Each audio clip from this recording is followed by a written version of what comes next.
तो बांग्लादेश से एक बार फिर से दिल दहला देने वाली खबरें आ रही हैं। पिछले कुछ हफ्तों में 5 हिंदू भाइयों की जिंदगियां छीन ली गई। एक और उसमें नाम जुड़ चुका है। दीपू चंद्र दास, अमृत मंडल, ब्रिजेंद्र बिस्वास, खोकन चंद्र दास और अब राणा प्रताप बैरागी। ये नाम नहीं, ये एक समुदाय की टूटती उम्मीदें हैं, अपेक्षाएं हैं। एक पत्रकार और एक व्यवसायी को दिन दहाड़े गोली मारकर गला रेतकर हत्या कर दी गई। एक दुकानदार की चाकू गोद कर उसे मौत के घाट उतार दिया गया। पेट्रोल डालकर जिंदा जलाने की कोशिश भी की गई। भीड़ की हिंसा, झूठे आरोप और खामोशी। बांग्लादेश में अल्पसंख्यक हिंदू समुदाय एक बार फिर से खतरे में है। बीते 18 दिनों में, महज 18 दिनों में 6 हिंदुओं की निर्मम हत्या हो चुकी है। क्या ये संयोग है या सुनियोजित साजिश? क्या बांग्लादेश के हिंदुओं को कभी सुरक्षित भविष्य मिल भी पाएगा या नहीं? इस पर चर्चा करने के लिए हमारे साथ गेस्ट का एक पैनल मौजूद है, उस पर हम चर्चा करेंगे, लेकिन उससे पहले ये रिपोर्ट।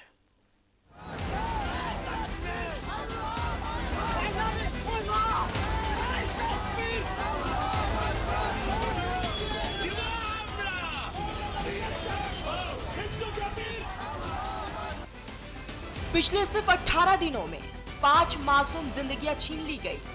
दीपू चंद्र दास, एक साधारण गारमेंट वर्कर, इस निंदा के झूठे आरोप में भीड़ ने पीट पीट कर मार डाला और शव को आग लगा दी। अमृत मंडल, जबरन वसूली के शक में भीड़ ने घेर कर जान ले ली। ब्रिजेंद्र बिस्वास, ड्यूटी पर तैनात एक सुरक्षा गार्ड, गोली मारकर शहीद कर दिया गया। खोकन चंद्र दास, दवा की दुकान चलाने वाला एक ईमानदार व्यापारी, चाकू गोदा गया। पेट्रोल डालकर जिंदा जलाने की कोशिश। 3 दिन तक जिंदगी से जूझते रहे, फिर चल बसे। और सबसे ताजा, राणा प्रताप बैरागी, एक हिंदू व्यवसाय और पत्रकार, दिन दहाड़े बाजार में 3 गोलियां मारी गई सिर में, गला रेत दिया गया। ये नाम नहीं, ये बांग्लादेश के हिंदू समुदाय के टूटते सपने हैं। ये हत्याएं नहीं, ये एक समुदाय की चीखें हैं जो मदद के लिए पुकार रही है। 18 दिसंबर को दीपू चंद्र दास को पीट कर मार डाला। 24 दिसंबर को अमृत मंडल की पीट पीट कर हत्या। 29 दिसंबर को ब्रिजेंद्र बिस्वास की गोली मारकर हत्या। 31 दिसंबर को खोकन चंद्र दास को चाकू से गोद कर मार डाला। 5 जनवरी को राणा प्रताप बैरागी की गोली मारकर हत्या। शेख हसीना के जाने के बाद से मोहम्मद यूनुस की अंतरिम साय,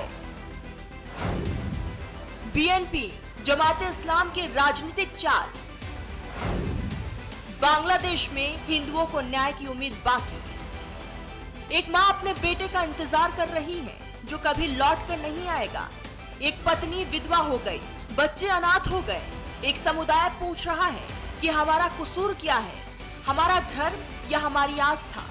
हिंदू समुदाय की ये पुकार न्याय की पुकार है, ये चीख इंसानियत की पुकार है। काश कोई सुन ले, काश बांग्लादेश फिर से सबका हो, हिंदुओं का भी अपना हो, अल्पसंख्यकों का भी अपना हो। वो हक से कह सके, हमारा बांग्लादेश, हमारा मुल्क, हमारा देश, हमारा गर्व। न्यूज इंडिया के लिए दीपक द्विवेदी की रिपोर्ट।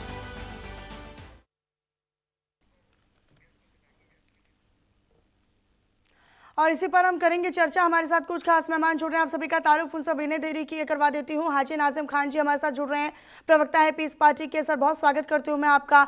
डॉक्टर शुभदा चौधरी जी हैं हमारे साथ, फाउंडर हैं MEIP की, वो भी हमारे साथ जुड़ गई हैं। बहुत स्वागत करती हूँ मैम मैं आपका भी। और हुसैन जावेद जी हैं, वरिष्ठ पत्रकार हैं, पाकिस्तान से हमारे साथ जुड़े हुए हैं। हुसैन जावेद जी बहुत स्वागत करती हूँ मैं आपका। राकेश चतुर्वेदी जी हिंदू धर्म गुरु हैं, वो भी हमारे साथ जुड़ चुके हैं। राकेश चौधरी जी, राकेश जी बहुत स्वागत करती हूँ मैं आपका। लेकिन शुरुआत मैं हाजी नाजिम खान जी आपके साथ करना चाहूँगी, क्योंकि एक बड़ी संख्या में हम देख रहे हैं कि बांग्लादेश में लगातार हिंदुओं पर अटैक हो रहे हैं। 5 नहीं, अब ताज़ा मामला मणि चक्रवर्ती का भी सामने आ चुका है, जहाँ पर 6ठा मामला अब हिंदुओं की मौत का सामने आया। किस तरीके से देख रहे हैं? ये हालात बहुत ज़्यादा चिंताजनक है बांग्लादेश में। हाँ मनीषा जी, मेरी आवाज़ आप तक आ रही है? जी सर, बोलें। हाँ हाँ मनीषा जी, देखिए जो बांग्लादेश के अंदर जो अप्रिय घटना घट रही है उसका पीस पार्टी कड़े शब्दों में मजम्मत करती है और भारत सरकार से अपील करती है कि वहां पर हमारे अल्पसंख्यक भाइयों को हर सुरक्षा देने का संभव प्रयास करे, क्योंकि देखिए अल्पसंख्यक की सुरक्षा जरूरी है। क्योंकि जिस तरीके से बांग्लादेश के अंदर आए दिन अप्रिय घटना घट रही है, बड़ी दुखदायी घटना, ये एक कम्युनिटी को टारगेट करने वाली जो घटनाएं घट रही है, इससे कहीं ना कहीं बांग्लादेश की एक तो छवि धूमिल होती जा रही है और दूसरी यूनिट सरकार एक तालिबानी सोच की तरफ जा रही है, जहां पर सिर्फ और सिर्फ वहां पर देखा जा रहा है कि अल्पसंख्यक के साथ किस तरीके की अप्रिय घटना घट रही है। तो उन घटनाओं को रोकने के लिए शायद मुझे लगता है कि यूनिट सरकार पूरी तरीके से फेल हो चुकी है। यूनिट सरकार को अब ये बांग्लादेश की जनता जनार्दन वहां अभी देखिए जब चुनाव होगा तो अपना फैसला सुना देगी, लेकिन उससे पहले वहां पर सुरक्षा जरूरी है। जिस तरीके के वहां पर घटना घट रही है तो देखिए बड़ा ही दुखदायी घटना। और देखिए मनीषा जी, आपने देखा होगा कि भारत के अंदर भी देखिए क्या हो रहा है, उन पर भी हम लोगों को विचार करने की जरूरत है। मनीषा जी, कुछ लोग भ्रम फैला रहे हैं कि बांग्लादेश में हिंदू भाइयों के साथ ऐसा हो रहा है, तो भारत के अंदर भी है ना उसी तरीके की धारणा लेके चल रहे हैं। आपने देखा होगा गाजियाबाद के अंदर एक एक संगठन था कि तलवार लेकर पाट रहा था और कह रहा था कि यहाँ पर हम अपने भाइयों की रक्षा करेंगे, जबकि देश संविधान से चलता है और भारत जो है धर्मनिरपेक्ष मुल्क है। यहाँ पर सभी के अपने एक साथ रहते अनेकता में एकता है, लेकिन फिर भी भारत के अंदर वो भ्रम फैलाया जा रहा है कि यहाँ देखिए यानी जो बांग्लादेश में हो रहा है उसका नैरेटिव भारत में भ्रम के तौर पर सेट किया जा रहा है और कुछ जो तथाकथित जो राष्ट्रवादी बन रहे हैं अपने आप में वो कहीं ना कहीं उसका बदला हिंदुस्तान में ले रहे हैं, आप ऐसा कह रहे हैं? हाँ बिल्कुल मनीषा जी, देखिए मैं ये कहता हूँ कि भारत का हर अमन पसंद बांग्लादेश के अल्पसंख्यक के साथ है, पाकिस्तान के अल्पसंख्यक के साथ आप है, हिंदू अफगानिस्तान संगठनों के की बात अल्पसंख्यक लेकर के आ साथ रहे है। हैं। हिंदू धर्म गुरु हमारे साथ जुड़े हुए हैं राकेश चतुर्वेदी जी। राकेश चतुर्वेदी जी, अभी आपने सुना हाजी नाजिम खान जी ये बोल रहे हैं कि जो बांग्लादेश में हिंदुओं पर अत्याचार हो रहा है तो यहाँ पर भी एक नैरेटिव सेट करने की कोशिश जो है वो हिंदू संगठन कर रहे हैं। मनीषा जी, सर्वप्रथम तो इस मंच को मेरा वंदन है और सभी जो सहयोगी हमारे जुड़े हुए हैं उनको भी मेरा नमस्कार है। हाजी नाजिम साहब ने बिल्कुल सही कहा कि अमन पसंद लोग जो हैं वहां पर प्रयास कर रहे हैं कि शांति बहाल हो, लेकिन दूसरा जो भारतवर्ष में एक बड़ी संख्या में, आपको याद हो मनीषा जी कि जब फिलिस्तीन पर कुछ चीजें चल रही थी तो छाती पीट रहे थे संगठन, कुछ विशेष संप्रदाय, कुछ विशेष संविधान के मानने वाले। और अब जब हिंदुओं पर यही अत्याचार हो रहा है तो अब कोई भी संगठन छाती पीटने नहीं सामने आ रहा है। दूसरी चीज मनीषा जी कि मैं किसी भी ऐसे व्यक्ति का जो है एकदम से विरोध करता हूं जो भारत की शांति या उसके जो है सौहार्द में जो है अवरोध उत्पन्न करे या खतरा उत्पन्न करे, मैं उस हर व्यक्ति का विरोध करता हूं, चाहे वह हिंदू संगठन हो चाहे वह मुस्लिम संगठन हो। लेकिन एक चीज आपको बता दूं कि जो बांग्लादेश में हो रहा है वह सिर्फ और सिर्फ, बिल्कुल सही कहा एक चीज हाजी नाजिम साहब ने, वह जिहादी सोच के अंतर्गत हो रहा है। वह जो है विशेष रूप से एक सांप्रदायिक दंगे के रूप में किया जा रहा है, एक विशेष वर्ग के लोगों को लक्ष्य बनाया जा रहा है, प्रताड़ना की जा रही है, उनको मारा जा रहा है। और इस पर जो है कुछ शांति प्रिय दूत जो है, जो हमेशा कहते हैं जिहाद करो, वह अब जो है चुप्पी साध करके घर में बैठे हुए हैं। तो जाहिर सी बात है परिस्थितियों को नजर रखते हुए हिंदू संगठन भी यहां पर एक्टिव होंगे और वह लोग जो है सनातन और हिंदू को बचाने के लिए जो भी आवाज होगी उसको कट्टरता के साथ मनीषा जी उठाएंगे। और बांग्लादेश में जो हो रहा है उस स्थिति के लिए सब जानते आप हैं। लोगों की लड़ाई जिहाद को लेकर है, आप जिहाद को रोकने के लिए लड़ाई लड़ रहे हैं, लेकिन हाजी नाजिम खान जी बोल रहे हैं कि जो बांग्लादेश में जो हिंदुओं पर अत्याचार हो रहे हैं ऐसा ही माहौल भारत में भी बनाने की कोशिश जो है वो हिंदू संगठन कर रहे हैं या धर्मगुरु कर रहे हैं, ऐसा है क्या? मनीषा जी मस्जिदों से निकलने के लिए ऐलान किया जाता है, जहां से पाक नमाज अदा की जाती है वहां से लोगों को हथियार लेकर के निकलने का विरोध किया जाता है। तो सोचिए कि अभी जो यह स्थिति है, अगर बांग्लादेश वाली स्थिति में ये लोग पहुंच जाएं जिहादी सोच के लोग, तो क्या स्थिति होगी भारतवर्ष में? तो भारतीय कानून जो है, भारतीय लोग जो है वह जो है इसका कट्टरता से विरोध करेंगे और ऐसी सोच को भारतवर्ष में पनपने ही नहीं देंगे, बढ़ने ही नहीं देंगे, जो ठीक है जिहादी सोच हाँ लेकर के लोग ठीक बढ़ है, रहे हैं। इसका मैं जवाब हाजी नाजिम खान जी से लूंगी, लेकिन उससे पहले मैं डॉक्टर शुभदा जी के पास जाना चाहती हूँ। शुभदा चौधरी जी, ये जो बांग्लादेश में स्थितियां लगातार बेकाबू होती नजर आ रही हैं, इस पर अगर हम पॉलिटिकल एंगल से सोचें तो पॉलिटिकल इंटरफेरेंस बिल्कुल ना के बराबर है। 12 फरवरी में चुनाव होने हैं, लेकिन चुनाव से पहले लगातार बढ़ती हिंदुओं के प्रति ये हिंसाएं वाकई में सोचने पर मजबूर करती हैं। अब हम चुनाव की बात करते हैं तो चुनाव में भी हिंदू नेताओं के या उम्मीदवारों के नामों को वापस करवाया जा रहा है। रिटर्निंग ऑफिसर जो है वो वहां पर नामांकन ही दाखिल वो खारिज कर रहे हैं। तो अगर नेतृत्व ही हिंदू नेतृत्व नहीं होगा या हिंदू हितैषी वहां पर एलिमेंट्स नहीं होंगे तो हिंदुओं की रक्षा के लिए तो आप भूल ही जाइए, वहां पर सुरक्षा का सवाल तो है ही नहीं जब नेतृत्व ही खत्म कर दिया जाएगा। देखिए मनीषा जी, मुझे बुलाने के लिए शुक्रिया। पहली चीज तो मैं बोलना चाहती हूँ कि वो बांग्लादेश हो, वो इंडिया हो, वो पाकिस्तान हो, ह्यूमन लाइफ होती है। और किसी भी क्रिमिनल एक्ट या मर्डर या लिंचिंग का, किसी को मारने का, ये कोई धर्म किसी को नहीं सिखाता, कोई भी धर्म नहीं सिखाता। दूसरी चीज ये है कि अगर हम देखें कि हिंदू 1947 में बांग्लादेश में 28% थे, अब 8% रह गए हैं। ये पूरा एक प्रोसेस की तरह चलता गया। अभी जैसे हिंदू सबसे ज्यादा खुलना, गोपालगंज, रागपुर, जेसोर, सतखीरा में है, लेकिन अगर आप प्रोसेस वाइज देखें तो जैसे 1947 का पार्टीशन हुआ था, तो उसके बाद 1950 और 60s में एनिमी प्रॉपर्टी एक्ट आती है, जब वो ईस्ट पाकिस्तान था, और उसमें हिंदू लैंड का सीजर होता है। 1950, 1964 में भी हिंदूज को टारगेटेड किया जाता है, कम्युनल राइट्स भी होते हैं। उसके बाद जो है, जब 1971 में बांग्लादेश का शुरुआत होता है तो 80 से 100 लाख हिंदूज माइग्रेट करते हैं। उसके बाद 1975 में मुजीबुर रहमान का असैसिनेशन होता है, पॉलिटिकल इस्लाम का राइज होता है, और कम्युनल वायलेंस बांग्लादेश में 90 के दशक से बढ़ता आ रहा है। तो ये एक पैटर्न है। दूसरा, हमें ये भी ध्यान में रखना है कि अगर मैं पिछले 22 दिनों की बात कर रही हूँ, अगर एवरेज लेके चलती हूँ मैं बांग्लादेश का, तो हर दिन कम से कम 10 मर्डर हुए हैं, जिसमें से 11 हिंदू हैं, 6 नहीं, 11 हिंदू हैं। बाकी के 210 जो हैं वो मुस्लिम हैं। तो कोई धर्म नहीं सिखाता, ये बांग्लादेश का अपना एक बहुत ही सेंसिटिव एक मुकाम पे वो पहुंच चुके हैं। दूसरी चीज है कि ये शुरुआत कैसे हुआ। मैं शेख हसीना को डिफेंड नहीं कर रही हूँ, लेकिन बाइडेन एडमिनिस्ट्रेशन के टाइम पे वो चाहते थे कि जो बे ऑफ बंगाल में जो सेंट मार्टिन आइलैंड है वो यूएस ले ले।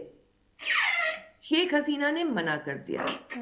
फिर सीआईए ने और डीप स्टेट ने बांग्लादेश में जो ऑर्गेनिक स्टूडेंट प्रोटेस्ट थे उसमें भी काफी रोल अदा किया।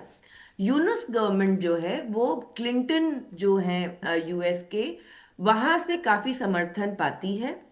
और उसके बाद फिर Yunus government at the same time, जब भी किसी भी हिंदू की मौत होती है तो तुरंत अरेस्ट भी होते हैं, जिसकी मौत हुई है, जिसका अरेस्ट हुआ है, सबके नाम भी लिखे जाते हैं। तो ये अकाउंटेबिलिटी तो वो दे रहे हैं। जहां तक बात रही कि ये एक पैरेलल है 1971 में भी, जब जमाते इस्लामी, उनके जो राजाकार थे, अल बदर, अल शाम मिलिशिया थे, उन्होंने भी कम से कम 3 से 30 लाख लोगों का इसी तरीके से पार्टीशन जब 1971 में हुआ था, तो उस समय भी इस तरीके की घटनाएं हुई थी, जहां पे हिंदू वुमेन का रेप भी हुआ था। अभी कल परसों भी एक हिंदू वुमेन का रेप हुआ है। इनको बैरोंगना बोलते हैं, मतलब अ रेप विक्टिम हीरो की तरह इनको उपाधि दी गई है। अभी जो हेट्रेड हो रहा है वो 2 चीजों के कारण हो रहा है। जमात इस्लामी को टर्की में खासकर अर्दोगान के बेटे बिलाल अर्दोगान, उनकी डायरेक्ट फंडिंग है, कतर की फंडिंग है, क्योंकि कतर चाहता है कि इन्वेस्ट करे बांग्लादेश में। जमात इस्लामी बहुत स्ट्रांग हो चुका है। दूसरा रीजन है कि ये हिंदुओं से ज्यादा जो आवामी लीग को सपोर्ट करते थे, क्योंकि आवामी लीग कंपैरेटिवली सेकुलर था, क्योंकि ये जो माइनॉरिटी बेस्ड वायलेंस बांग्लादेश में हो रहा है वो ट्राइबल्स, बुद्धिस्ट, खासकर जो चित्तगोंग हिल ट्रैक्ट्स में रहने वाले लोग हैं, जिनका लैंड ग्रैब हो रहा है, आज से नहीं पिछले 20-30 दशकों से हो रहा है इलीगली, कोई भी सरकार हो, वो बीएनपी हो, वो अवामी हो, कर रही है। तो ये जो माइनॉरिटी के ऊपर जो बांग्लादेश में है, इसको ज्यादा एक नैरेटिव बनाएगी जमाते इस्लामी। और क्योंकि अवामी लीग को बैन कर दिया है, तो जो भी अवामी लीग को सपोर्ट करते थे उनके ऊपर भी ये वायलेंस फोकस किया जा रहा है। यानी शेख हसीना के समर्थन में जो थे उनको भी निशाना बनाया जा रहा है, उनको भी टारगेट किया जा रहा है। हालांकि इस सीट को लेकर भी मैं आपसे बातचीत करूंगी। शुभदा जी आप रहिएगा, सारे मेहमान हमारे साथ बने हुए हैं, लेकिन इस पर रिएक्शंस भी सामने आ रहे हैं, वो रिएक्शंस जरा सुन लेते हैं। शुरू हुआ है वो थमने का नाम नहीं ले रहा। बेहद गंभीर है कि 18 दिन के अंदर 6 हिंदुओं की नृशंस हत्या कर दी गई। और जो इस्लामिक जिहादी जानवर हैं, किस तरह से जानवरों को भी शर्मसार करके इस तरह की अमानवीय कुकृत्य कर रहे हैं, वो बेहद गंभीर है। अभी देखिए कि किस तरह से कल भी एक व्यापारी की भी नृशंस हत्या कर दी। इस तरह की अनंत हत्याओं का सिलसिला लगातार जारी है। और इन सब मामलों को लेकर के संपूर्ण बांग्लादेश के जो तथाकथित मानवाधिकारवादी हैं, वो मुस्लिम तंजीमें जो इस्लाम को शांति का धर्म बताती हैं, बांग्लादेश के वो आका और कर्णधार जो कि शासन प्रशासन की दंभ भरते हैं, वो तथाकथित शांति नोबेल शांति पुरस्कार विजेता जो अशांति का साम्राज्य चला रहे हैं, नृशंस हत्याएं करवा रहे हैं और मूक दर्शक। तो लगातार हमारे साथ जो मेहमान हैं वो भी बने हुए हैं और इसको लेकर जो तमाम नाराज़गी है, एक विरोध है, वो भारत के अंदर भी दिखाई दे रहा है।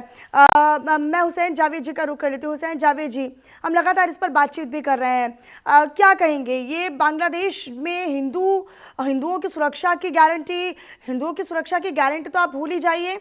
उनको सुरक्षा देने वाला कोई नहीं है, न सरकार है, न वहाँ का प्रशासन है। पुलिस पर अगर एफआईआर दर्ज होती है, शिकायतें जाती है, तो ना के बराबर केवल और केवल दिखावटी कार्रवाई का आश्वासन दिया जाता है, लेकिन कार्रवाई होती नहीं है। जी मैम, सबसे पहले आपका शुक्रिया और जितने भी हमारे यहाँ पे गेस्ट हैं उनको भी सलाम। मैं अभी डॉक्टर साहिबा को सुन रहा था, उन्होंने बहुत अच्छी बात की कि वहां पे जो भी इस तरह के वाकयात हो रहे हैं, देखिए उनको तो सब कंडेम करते हैं। ऑब्वियसली कोई भी इस तरह से बेगुनाह इंसान, इस बात को छोड़ दीजिए उसका मजहब क्या है, वो हिंदू है, मुसलमान है, लेकिन वो बेगुनाह है और उसको इस तरह से मार देना अपने आप में ये इंसानियत के लिए एक शर्मनाक बात है। दूसरी बात, उन्होंने ये भी कहा कि जो इस तरह के वाकयात हो रहे हैं वहां पे जो इस वक्त सरकार है वो उनके ऊपर इन्वेस्टिगेशन भी कर रही है और वो जो लोग हैं जो जिम्मेदार हैं उनको अरेस्ट भी करें, लेकिन ये काफी नहीं है। ठीक है, आप अरेस्ट कर रहे हैं, आपने उनके नाम भी सामने कर दिए, जिन लोगों की हत्या हुई है उनके नाम भी आ गए और जो लोग उनको इस तरह मार रहे उनके नाम भी आ गए, लेकिन ये वाकयात रुक क्यों नहीं रहे? सरकार की जो असल नाकामी है, फेलियर है, वो इस चीज का। और ऑब्वियसली देखें, ये भी डॉक्टर साहब ने बहुत अच्छा पॉइंट दिया कि 28% वहां पर हिंदू थे 1970 के बाद, 7 से 8% हो गए। जी, और यही हालात रहे तो हो सकता है कि ये या तो सबके सब इंडिया चले जाएंगे या बिल्कुल 1% या 2 पर आ जाएंगे इस तरह से। तो मैं समझता हूँ कि हिंदू वहां की एक सेकंड बड़ी कम्युनिटी आफ्टर मुस्लिम्स, और उनके साथ इस तरह होना अगेन ये कोई अच्छा साइन नहीं है। लेकिन हकीकत ये भी है, मैं नहीं समझता कि अब यूनिट सरकार इस पे कुछ कर सकती है, क्योंकि आपके सामने इलेक्शन कितना दूर रह गया। इलेक्शन तो होने वाला है, अब इलेक्शन हो जाएगा, ये तमाम चीजें नई आने वाली जो सरकार है उसकी जिम्मेदारी होगी कि वो इस मसले से निपटती कैसे है। और ऑब्वियसली मैं अभी जो इससे पहले हाजी साहब ने बात की, मैं उनकी बात की भी हिमायत करता हूँ कि जो इस तरह का वॉयलेंस होता है उसका जवाब हमेशा वॉयलेंस नहीं होता है। तो ये भी चीज यहाँ पर समझने वाली है। ये ऐसा टाइम है कि सबको बहुत ज्यादा सब्र के साथ, लेकिन वॉयलेंस के बदले वॉयलेंस तो कोई नहीं कर रहा है सर। वॉयलेंस तो हम एक ही तरफ देख रहे हैं, वो एक तरफा ही चीजें वहां पर चल रही हैं। ऐसा नहीं है कि उसका बदला लेने के लिए कहीं पर और वॉयलेंस किया जा रहा हो या कहीं पर और लड़ाई लड़ी जा रही हो। नहीं, हिंदुस्तान। ठीक है, आप सभी हमारे साथ बने रहिएगा। कुछ लगातार रिएक्शंस भी सामने आ रहे हैं, कुछ और रिएक्शंस अपने दर्शकों को सुनवा देते हैं। The killings of Hindus in Bangladesh is increasing day by day. Since last 18 days, around 6 people were killed, and a journalist, a grocery shop owner, and this killing spree in Bangladesh targeting Hindus is condemned, and the entire nation stands by the minorities in Bangladesh. Unfortunately, the political parties, both Congress party and including the other India Alliance parties, are silent on this issue. They are speaking more about Venezuela, but they are not speaking anything with regard to the Bangladesh plight of Hindus. So I think the entire nation has to stand today together and put pressure. हर चीज़ों में सियासत, चुनाव हो तो और भी सियासत। मेरा पहला सवाल है, यदि खेल में भी आप राजनीति ढूंढते हो, अटल जी तो खेल को, देश के रिश्तों को मधुर किया था। और मेरा दूसरा सवाल है कि आप जब बांग्लादेश के खिलाड़ी को सनातन के मानने वाले लोगों की हत्या से जोड़ते हो, तो पहलगाम में तो इतनी हत्याएं हुई सैनिक की, तब तो आप पाकिस्तान में जाके खेल लिए, पाकिस्तान के प्लेयर को टीम को बुला के खेले, क्योंकि वहाँ आपके पास इकोनॉमी का सवाल। हालांकि इसको पूरे मामले को लेकर लगातार जो रिएक्शंस है, पॉलिटिकल रिएक्शंस, वो भी सामने आ रहे हैं। कुछ ये कह रहे हैं कि सरकार इस पर बात क्यों नहीं करती है, वेनेजुएला पर बात करने को तैयार होती है, लेकिन उसके बाद यहाँ पर कोई रिएक्शन सरकार का हिंदुओं को लेकर नहीं आता है। बहरहाल इन तमाम प्रश्नों का हम उत्तर लगातार अपने पैनल से पूछ रहे हैं, अपने मेहमानों से पूछ रहे हैं। लगातार हमारे साथ मेहमान जुड़े हुए हैं और आप सभी बने रहिएगा। क्या बांग्लादेश के हिंदुओं को कभी सुरक्षित भविष्य मिलेगा? क्या चुनाव के बाद हालात बदलेंगे या और बदतर होंगे? क्या चुनाव सिर्फ बहुसंख्यकों के लिए है? क्या अल्पसंख्यकों का कोई हक नहीं? दुनिया देख रही है, भारत चिंतित है। मानवाधिकार संगठन पुकार रहे हैं। ये आंसू, ये खून कब रुकेगा?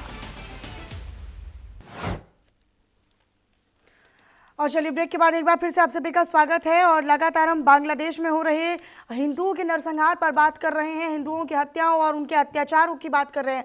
हमारे साथ तो चारों खास मेहमान लगातार बने हुए हैं। एक बार फिर से मैं राकेश जी आप ही का रुख करूंगी। राकेश जी, जो हम बांग्लादेश में देख रहे हैं उसमें एक पैटर्न है कि सबसे पहले ईश निंदा का आरोप लगाते हैं, फिर दीपू चंद्र दास की हत्या कर दी जाती है, फिर धर्म का आरोप लगाते हैं कि धर्म का अपमान किया या पैगंबर का अपमान किया, उसके अपमान के आरोप में फिर एक और मौत हो जाती है। ये एक पैटर्न सेट कर लिया और ये बड़ा आसान हो रहा है। बड़ी आसानी के साथ आप किसी पर आरोप लगा देते हैं, चाहे वो झूठा आरोप क्यों ना हो, फिर उसके शव को जिंदा जलाया जाता है। ये क्या दर्शाने की कोशिश हो रही है बांग्लादेश में? देखिए मनीषा जी, अभी आदरणीय शुभदा चौधरी जी ने एक चीज कही, वहां का डाटा दिया कि 28% से अब 8% पे आ गए हैं। और यह चीज आप देखिएगा, ये जो सोच है, जो इस सोच के लोग हैं, विशेष करके मैं कट्टरता की सोच के लोग को कहता हूं, ये जहां जहां है यथास्थिति हर जगह यही बनी हुई है कि यह जो है जबरन जो है परिवर्तन करा करके चाहे गला काट देंगे, चाहे आप उस संप्रदाय को मानने के लिए, उस प्रथा को मानने के लिए तैयार हो जाइए, उस पर विवश कर देंगे। और दूसरी चीज आप देखिए, बार बार हमारे सहयोगी लोग कह रहे हैं कि चुनाव होगा, चुनाव के बाद रिजल्ट आएगा। कम्युनिटी को टारगेट कर रहे हैं सर, आप सीधे तौर पर एक कम्युनिटी के लिए बोल रहे हैं। मनीषा जी बिल्कुल मैं बोल रहा हूं, और इसमें मैं बहुत होशो हवास में बोल रहा हूं। ऐसा नहीं कि मैं सिर्फ कहीं पढ़ा हुआ लिखा हुआ पढ़ करके बोल रहा हूं। ये हर जगह हो रहा है। भारतवर्ष में भी यथास्थिति देख लीजिए, और इसी पर भारत सरकार की कई राज्य सरकारों ने चिंता भी जताई थी कि जो परिवर्तन आ रहा था वहां के डाटा में, उस पर चिंता भी जताई है पिछले महीनों में। और यही स्थिति बांग्लादेश में है। दूसरी चीज, लोग चिल्ला रहे हैं चुनाव चुनाव चुनाव। आपको लगता है कि इस स्थिति में चुनाव जो है ईमानदारी से हो पाएगा? वहां के जो है अल्पसंख्यक जो हिंदू हैं वह निकल करके वोट कर पाएंगे? जब चुनाव की तैयारियों में ही गला काट दिया जा रहा है, तो क्या वोट देने के लिए उनको जाने दिया जाएगा स्वतंत्रता पूर्वक? तो सबसे पहले कि यह जो है एक कट्टरता की सोच का वहां पर अब विस्तार है, वहां पर एक विशेष रूप से जिहादी सोच का विस्तार हो रहा है। तो उसको जो है पूरे विश्व में सामूहिक रूप से हमें खड़ा होकर के उसका विरोध करना पड़ेगा। लेकिन ऐसा भी तो हो सकता है कि इसके पीछे कोई ताकत लगी हो, इसके पीछे कोई कॉन्स्पिरेंसी हो, कुछ ये भी तो हो सकता है ना सर। आप कट्टरपंथियों को इस तरीके से बढ़ावा मिलना, कहीं ना कहीं से तो ताकत है ना। मनीषा जी, कहीं से ताकत तो है ही, ये तो भारतवर्ष में भी पकड़ी गई हैं चीजें, भारतवर्ष में भी पकड़ी गई हैं, जो षड्यंत्र हुए हैं उनके पीछे कहीं ना कहीं कुछ साजिशें रही हैं। लेकिन एक चीज सोचिए कि मनीषा जी, जब यह कट्टरता की सोच हमारे अंदर जब तक समाप्त नहीं होगी, जब तक हम इस जिहादी सोच का अंत नहीं करेंगे, तब तक तो इस सोच का दुरुपयोग लोग करते रहेंगे। तो दूसरों को जो है, हम जो है इसको अपराधी मानने से पहले हम इस सोच को अपराधी माने, हम इस सोच को, इस विचारधारा को जब तक हम नहीं समझेंगे तब तक हम कहीं शांति नहीं ला पाएंगे, तब तक हम कहीं मानवता के लिए हम सुचारू जीवन नहीं दे पाएंगे। तो ऐसी अवस्था में इस जिहादी सोच, इस कट्टरता की सोच को बदलने की जरूरत है। ठीक है, हाजी नाजिम खान जी, हाजी नाजिम खान जी। हाँ मनीषा जी, देखिए जिस तरीके से बार बार हिंदू धर्म गुरु एक कम्युनिटी को टारगेट करने की बात कर रहे हैं, देखिए राकेश भाई सुन लीजिए, बांग्लादेश के अंदर अप्रिय घटना घट रही है हिंदू समाज के साथ, हमें बड़ा दुख है। लेकिन आपको पता है इंदौर के अंदर किस तरीके से एक दूषित पानी को पीकर कितने लोगों की मौत हो गई है, वो हिंदू समुदाय से आते हैं। भाई हम लोगों को बड़ा दुख है, लेकिन आप बार बार जो बात कर रहे हैं एक कम्युनिटी को टारगेट करने वाली बात कर रहे हैं, सही नहीं है। और एक चीज और है मनीषा जी, आपने देखा होगा बांग्लादेश के गए जो हसीना शेख है भारत के अंदर रह रही हैं, लेकिन जिस तरीके से बांग्लादेश के प्लेयर थे उनके खिलाफ ये कहा गया कि भी देखिए शाहरुख खान को राक्षस गद्दार कहा गया, लेकिन किसी ने ये नहीं कहा कि बीसीसीआई के अध्यक्ष कौन है, भी क्यों उनको ऑप्शन में चुनने के लिए परमिशन दी गई, और किसी ने ये नहीं कहा कि जो शाहरुख खान है उसके जो बिजनेस पार्टनर है जय मेहता, उनको भी तो इस तरीके के शब्द का इस्तेमाल करना चाहिए। लेकिन यह शाहरुख खान को सिर्फ इसलिए नहीं, लेकिन अगर शाहरुख खान नहीं, अगर वो ऑल आइज ऑन फिलिस्तीन करेंगे, फिलिस्तीन पर बोलने का दम रखते हैं, तो हम ये उम्मीद करते हैं कि शाहरुख खान जो बांग्लादेश में हिंदुओं पर अत्याचार हो रहे हैं उस पर भी जरा बोल लें। आप भी यहाँ पर बैठकर जो बांग्लादेश में हिंदुओं पर अत्याचार हो रहे हैं, जो उनके शवों को जलाया जा रहा है, आप ठीक है यहाँ पर बैठकर बोल रहे हैं, लेकिन फिलिस्तीन को लेकर जो इंसान बोलता है या जो शख्स बोल रहा है वो इन पर भी तो बोले। हाँ, क्यों नहीं सवाल खड़े होंगे फिर? हाँ मनीषा जी, देखिए बार बार अगर आप इस बात को कह रही कि फिलिस्तीन के लिए भारत के मुसलमानों ने आवाज उठाई, देखिए भारत हमेशा इंसानियत की बात करता है, और भारत का अगर कोई भी पड़ोसी मुल्क हो या कोई भी मुल्क हो जिस पर जुल्म हो रहा हो, भारत हमेशा उसके साथ खड़ा। और देखिए यहाँ पूर्व प्रधानमंत्री अटल बिहारी वाजपेयी तो हमेशा फिलिस्तीन का समर्थन करते रहे, और कहा भी आने कि इजराइल ने अरबों की जमीन को कब्जा रखा, ये वो खुल कर कहते थे। लेकिन यहाँ पर जिस तरीके का माहौल है, भाई फिलिस्तीन के लिए भारत के मुसलमान को तो आप कहते हैं, भाई भारत का मुसलमान तो बांग्लादेश के हिंदू भाइयों के भी साथ खड़ा। लेकिन ये बता दीजिए मनीषा जी, क्या भारत के हिंदू फिलिस्तीनों के साथ खड़े हुए थे जब उनका नरसंहार हो रहा था, और आज भी हो रहा? क्या फिलिस्तीन के लिए आज भी भारत के हिंदू धार्मिक गुरु आवाज उठा सकते हैं? लेकिन भारत का अमन पसंद हर इंसान जो मुस्लिम है वो तो देखिए अपने अल्पसंख्यक हिंदू भाइयों के लिए आवाज उठा रहा है। और देखिए मैं तो ये कहता हूँ कि जहां एक इंसान, मैं क्या, मेरा मजहब इस्लाम ये कहता कि जहां एक इंसान का कत्ल हुआ तो गोया पूरी इंसानियत का कत्ल हो गया। तो ऐसा नहीं होना चाहिए, सुरक्षा हर किसी को मिलना चाहिए। और देखिए जीने का अधिकार मनीषा जी सबको है, चाहे वो किसी भी समुदाय से। मनीषा जी इनके ही मौलानाओं द्वारा बयान दिया गया कि बांग्लादेश में हिंदुओं के साथ क्या हो रहा है हमें नहीं मतलब है, हमें फिलिस्तीन के समय जब आवाज उठाई, इस तरीके के अगर जो है मुस्लिम जो संप्रदाय के जो मौलाना जो बैठे हुए इस तरीके के बयान आते हैं हाजी नाजिम साहब, तो कितना अफसोसजनक है। आप सोचिए, भारत तो अमन पसंद देश है, ये तो सत्य कहा आपने, लेकिन भारत में कुछ धर्म की टोपी लेकर के जो है सिर्फ आतंक और जो है हमेशा जो है सनातन का विरोध करते रहे हैं। राकेश जी 10 सेकंड, मैं कहता हूं कि हाजी नाजिम मुस्लिम समाज आप लोगों के साथ बांग्लादेश चलता है और यूनिट सरकार को घुटने पर टिका के आता है, और वहां पर जो हमारे अल्पसंख्यक भाई हैं उनको सुरक्षा के लिए हर मुहैया और सुविधा दिलवाने के लिए हर कोशिश करेंगे, हर संभव प्रयास करेंगे। तो चलिए बताइए कब आप लोग चल रहे हैं बांग्लादेश? हाजी नाजिम खान और आप भारत का मुस्लिम आप लोगों के साथ खड़ा अपने हिंदू भाइयों को बचाने के लिए। टीवी चैनल पे मत बोलना, साथ चलना, क्योंकि एक बार विनोद बंसल जी भी मेरे से कह रहे थे कि नाजिम चलो, मैंने कहा कि चलिए आप एक नेशनल टेलीविजन पे चलिए, हम लोग ने तो अपने हिंदू भाइयों को बचाने के लिए अपने आप को पूरी तरीके से कुर्बान कर देंगे। आप लोग कब चल रहे हैं ये बता दीजिए नेशनल टेलीविजन पे कि हम बांग्लादेश के अल्पसंख्यकों को सुरक्षा दिलवाने के लिए राकेश जी बोलिए, साथ लेकर चले, बता दीजिए। बिल्कुल मनीषा जी, मैं इसका जवाब देना चाहता हूं। हाजी नाजिम साहब शायद भूल गए हैं कि हम एक लोकतांत्रिक देश में रहते हैं, यहाँ की सरकार जो है अपने लोगों की सुरक्षा की जिम्मेदारी लेती है। हम जो है जिहादी सोच की तरह हथियार लेकर के निकलने में भरोसा नहीं रखते। दूसरी चीज, अब सुन लीजिए हाजी नाजिम साहब, अब सुन लीजिए, आप पहले उन मौलानाओं से पूछिए जिन्होंने कहा कि बांग्लादेश में हिंदुओं की हत्या हो रही है, उससे हमें नहीं लेना देना है। आपके ही मौलाना, आपके इस संगठनों के मुखियाओं ने यह बयान दिया कि हमें भारत बांग्लादेश से नहीं लेना देना है। इस तरीके के बयान कौन से जो है साथ और सहयोग की भावना को दर्शाते हैं? हाजी नाजिम साहब, आप भी जानते हैं कि किसने बयान दिया, कहां दिया, किस चैनल पर दिया, कहां दिया, आप भी ये जानते हैं। तो आप उसका अगर विरोध नहीं कर सकते हैं, आप ऐसी जिहादी सोच का अगर विरोध नहीं कर सकते, तो आप बांग्लादेश कैसे चल पाएंगे? चिल्लाने से थोड़ी ना हो जाता है कि सीधा आप कह देने से, आप विनोद जी को कह दे, राकेश सिंह जी को कह दे, ऐसे नहीं हो पाएगा।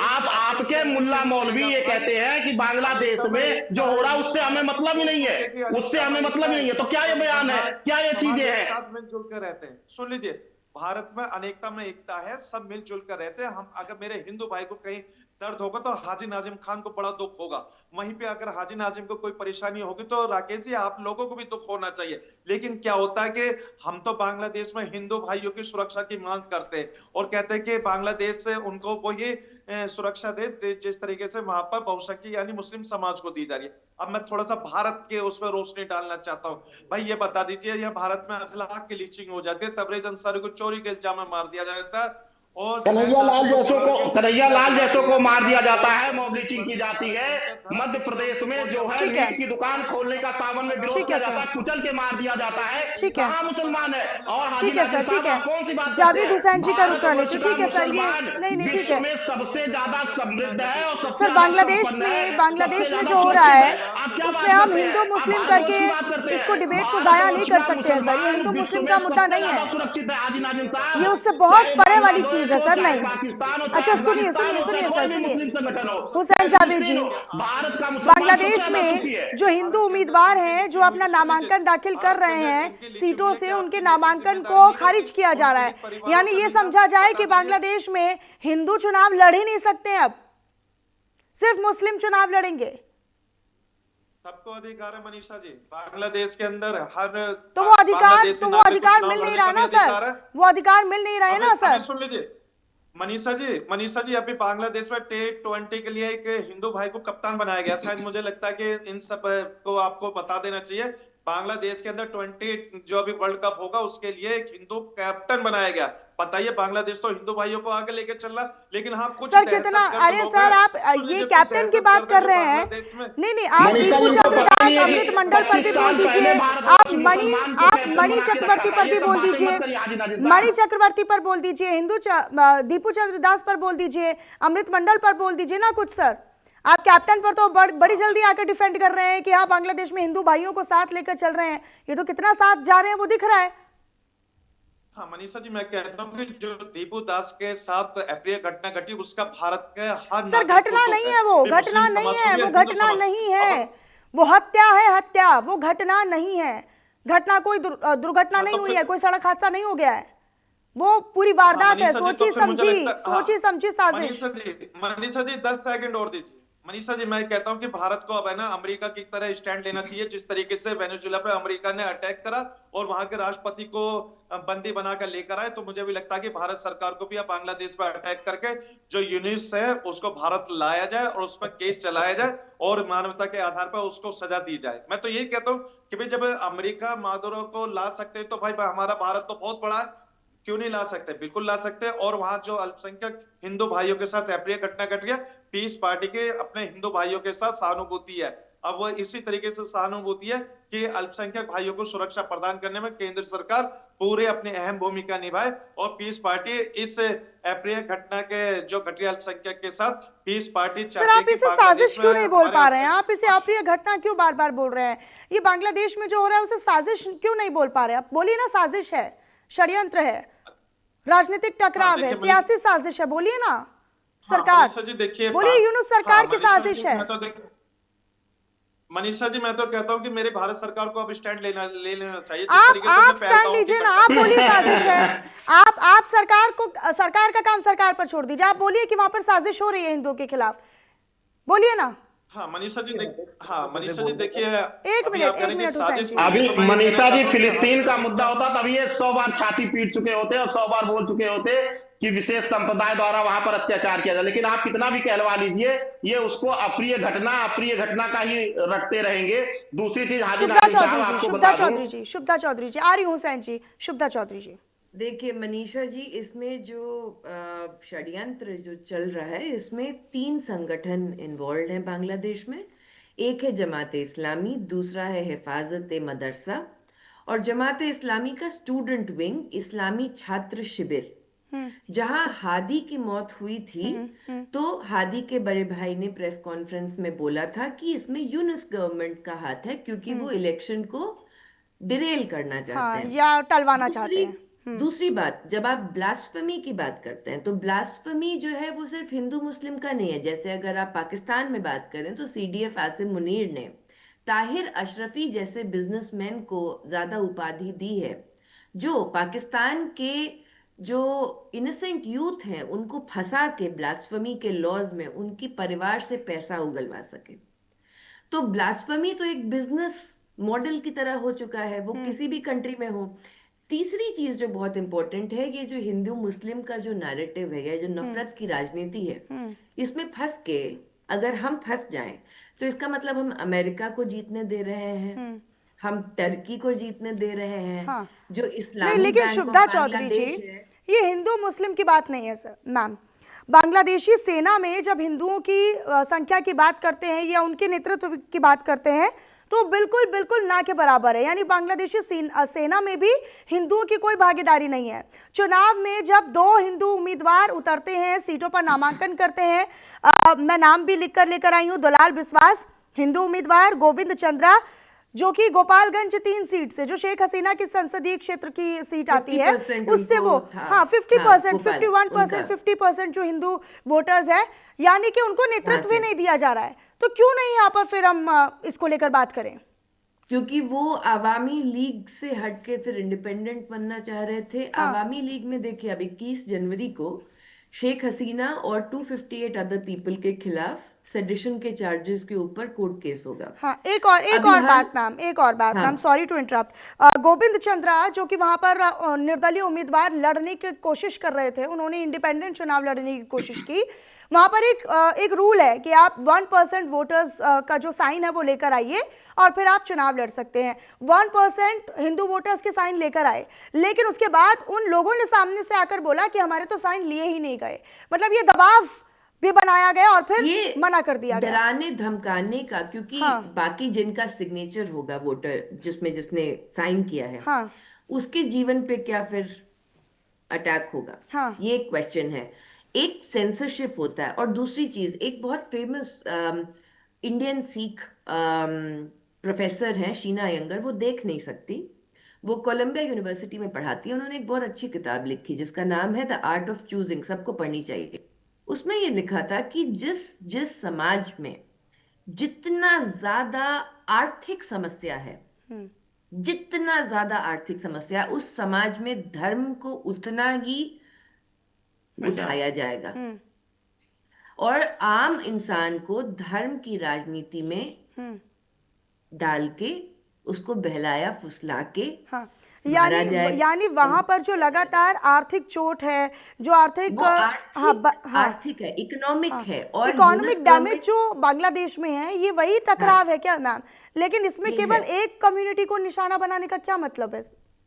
क्योंकि वो नफरत की राजनीति होती है, वो कोलैटरल डैमेज है। आपको लगता है कि दीपू चंद्रा या फिर इवन हादी या फिर बाकी के जो इनोसेंट लोग जिनकी जान जा रही है, उसमें एक्चुअली में कोई भी जो पार्टी के मेंबर्स हो, वो आवामी हो, BNP हो, जमात इस्लामी हो, या कोई भी, उनको कोई फर्क पड़ता है? आपको लगता है? किसी को नहीं पड़ता।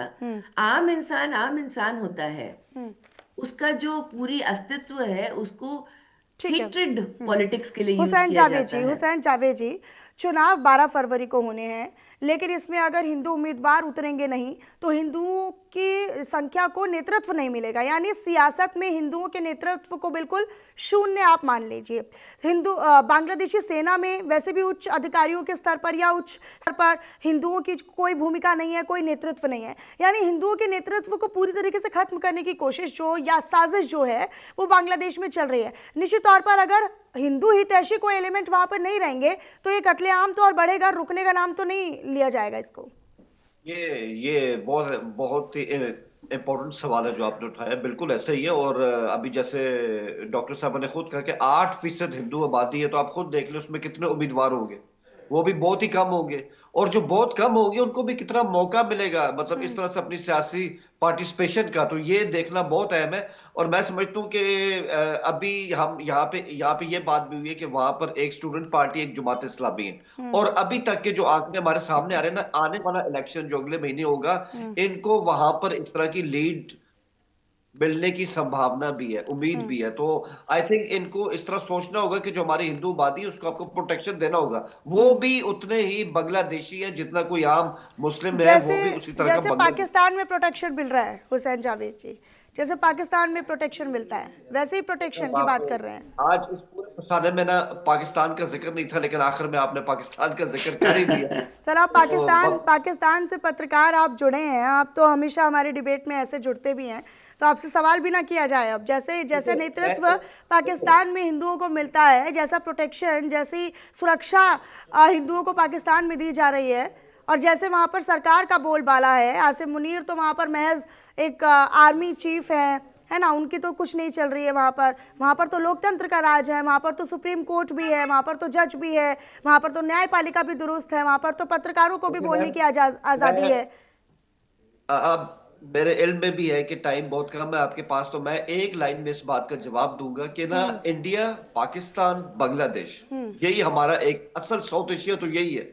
ऑब्वियसली यहाँ पे बहुत सीरियस स्टडी करने की जरूरत है इन तीनों मुल्कों में। इस बात को मत समझे कि मैं सिर्फ एक मुल्क की बात कर रहा हूँ, इन तीनों मुल्कों में इस बात की स्टडी करने की जरूरत है कि मजहबी कट्टरपंथी क्यों इस तरह से पनप रहे हैं, और जो अभी राकेश जी ने कहा कि उस सोच के बारे में इस तरह बात करनी चाहिए, जो एक एक्सट्रीमिस्ट सोच है उसके ऊपर भी बात करनी चाहिए। हमारे तीनों मुल्कों में स्टडी होनी चाहिए। और आखिरी लाइन, मॉब का जो वायलेंस होता है ना, वो क्यों होता है, उसको पनपने क्यों दिया जाता है, उसकी सपोर्ट क्यों होती है, तीनों मुल्कों में इस पे सीरियस स्टडी करनी चाहिए। नहीं तो सपोर्ट तो तब मिल जाएगा ना जब सरकार ही कुछ नहीं करेगी, पुलिस प्रशासन कुछ नहीं करेगा, तो सपोर्ट तो अपने आप मिल रहा है ना उपद्रवियों को, जो ऐसी मानसिकता रखते हैं जब हस्तक्षेप नहीं होगा तो सपोर्ट तो ऑटोमेटिकली मिल रहा है, वो तो साइलेंट सपोर्ट है। हर चीज सरकार पे नहीं होती है, सिविल सोसाइटीज का भी अपना रोल होता है, उनको भी इन तीनों मुल्कों में अपना रोल अदा करना चाहिए, तो मीडिया को भी रोल अदा करना चाहिए। तो सिविल सोसाइटी का रोल पाकिस्तान में कितना ऐसा है? अगर आपने 2007 की लॉ रेस्टोरेशन मूवमेंट फॉलो नहीं की तो मैं आपको समझा नहीं सकता कि वहां पे सिविल सोसाइटी का क्या रोल है। अभी की बात कीजिए ना, सिविल सोसाइटी का रोल कितना है पाकिस्तान में, बताइए ना, वहां कितना चल पाता है लोगों की कितनी चल पा रही है सर? देखिए, बहुत अहम मुद्दों के ऊपर, बहुत सेंसिटिव इश्यूज के ऊपर सिविल सोसाइटी हमारी खड़ी है, चाहे वो मीडिया की आजादी हो, चाहे वो हमारी अकलियतों की आजादी हो। सर अभी 7 से 8 पत्रकारों को, यूट्यूबर्स को, इन्फ्लुएंसर्स को आजीवन कारावास की सजा सुनाई गई है सर। हाँ तो मैम, आप भी शेखर गुप्ता, रविश कुमार, इनको भी जॉब देना, ये हमारे उस्ताद हैं। नहीं, ये तो चल रहे हैं सर, इन पर तो कोई केस नहीं है, ये तो चल रहे हैं सर, इन पर तो कोई केस नहीं है, इनको तो आजादी है, ये तो यूट्यूब पर चल रहे हैं सर, ये तो पत्रकार है सर। किसने कहा सर? ये नैरेटिव नहीं, अपना छिपाने के लिए दूसरे पर ब्लेम कर दो, ये तो नैरेटिव नहीं चलेगा ना सर।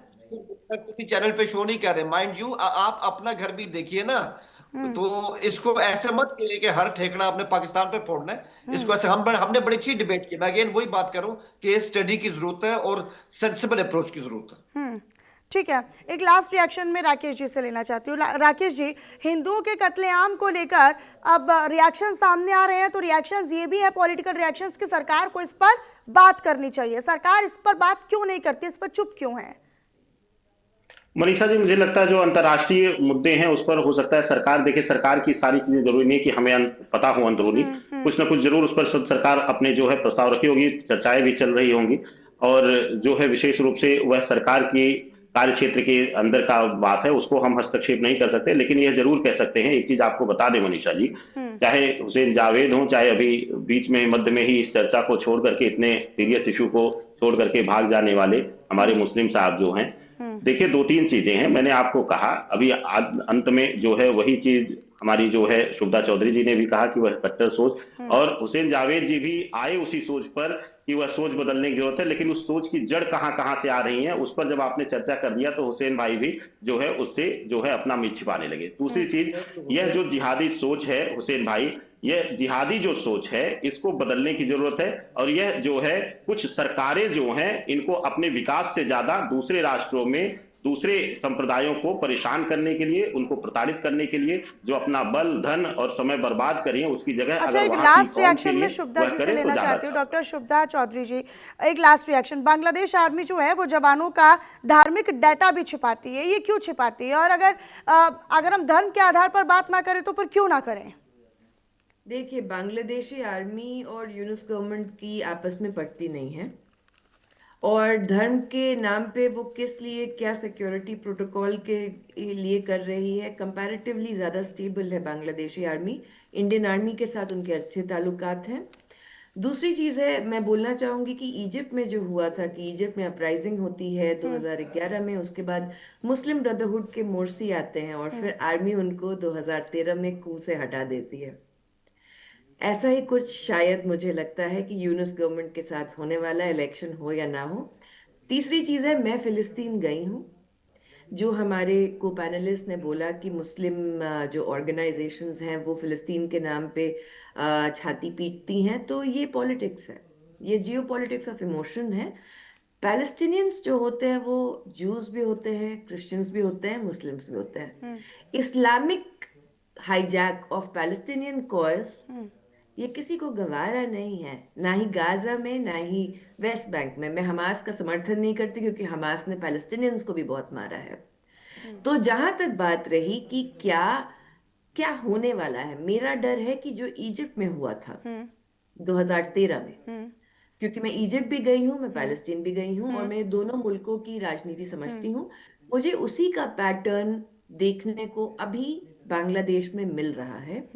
और इवेंचुअली हो सकता है, लेकिन ये सवाल अभी भी बना हुआ है कि बांग्लादेश में चुनाव के बाद या चुनाव से पहले अगर सुरक्षा हिंदुओं को या अल्पसंख्यकों को नहीं मिल रही है तो क्या चुनाव होने के बाद हालात बदलेंगे या और बिगड़ेंगे?